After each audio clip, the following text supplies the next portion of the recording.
Congratulations. It must be so exciting to be here tonight for you guys. I know I'm very excited. Tell me a little bit about your project tonight. Yeah, okay. So my name is Gwenlyn Cumyn, and I'm one of the writers and actors in our short called Mothballs. Yeah, which is about, I'm Lowen. I'm a writer, producer, performer. I play a puppet, many puppets, but mostly one puppet in the film. And it's basically about exploring fascism with puppets. It's a wildly unique, weird, funny, kind of disturbing, kind of silly, kind of heartwarming. It takes you everywhere all at once, and you kind of never know where it's going to go. I need to know where the original germ of narrative plot comes from. Like, where do you think this is something I will work? Gosh. Okay, well, I think years ago. It was a long time ago. Yeah. And we just wanted to make something. Mm-hmm. And, when you're compiling your skills, Lowen is a great puppeteer. Gwen's a good actor and a very good writer. And the times were feeling a little fascistic. Is that a word? We were creeping. And now, we've kind of, in many ways, I feel like this film's almost too late. But when we were writing it, things were changing so fast. I think it was like 2022, and and just stuff was starting to really tick. I came out as trans in 2020 and started paying more attention to that side of things, and was like, this is grim. Is everyone noticing how grim this is? And like the language people are using is changing, and then it just started to tick faster and faster and faster and faster. It sounds like this film is about something really horrible, but it is. But it's mostly like comedic and lighthearted and really fun. It's covered with sugar. Yes. Well, it's a love story at the end of the day, which is really moving. So why is that? Okay, so we are in these grim times. It's telling a very dark message. Why say, but at the end of the day, let's have this pop of like light or hope or positivity? I guess, who are we without hope? Yeah. Yeah.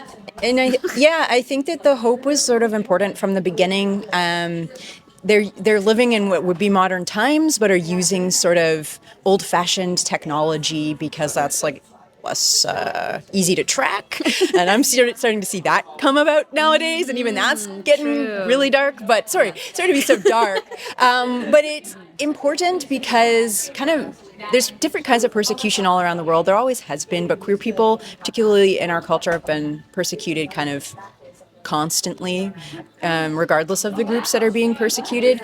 And I think it was important for us to tell a story about love, to show a little bit of hope, and that people doing what they can with what they can to fight back. And I think that's really important, and that even though there's a dark story, we try to end it with a message of hope, and that like even if one person doesn't quite succeed, that doesn't mean that their attempts were a failure. The next group of people can pick up the torch and keep the fight going. And I think that like no matter what, fighting, you have to fight.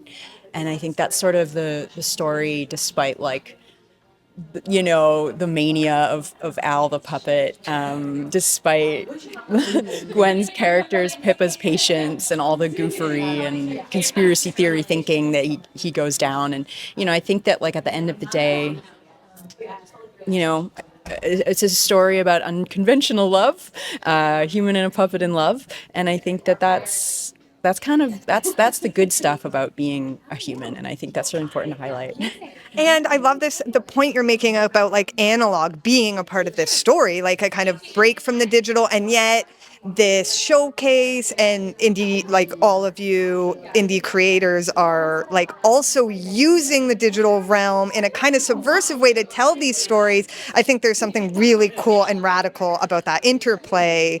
Not really a question, but a kudos. Yeah. Well, I mean, the really one of the tools that we have in our pocket when we're facing times like this is that they are precedented times, and that I think we can look back at other times where powerful people try to take too much power, and you can learn from those times and those tricks and tips and that sort of thing. And surveillance is something that they love to do, so I think that like you can kind of look ahead and see where we're going, and so that was like an intentional decision, because it's like, well, surveillance is real. Of course, it's getting crazier with like Palantir and all that stuff. But, Right.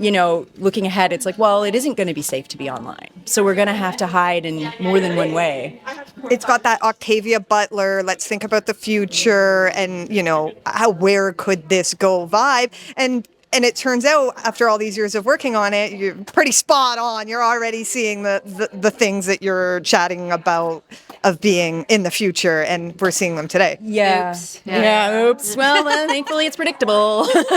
But thank you. But here's the thing. The hope is still there, too, and we see that replicated in real life, especially in events like tonight. So congratulations, guys. Thank you so much. Long live the rebellion. Yes. Vive la révolution.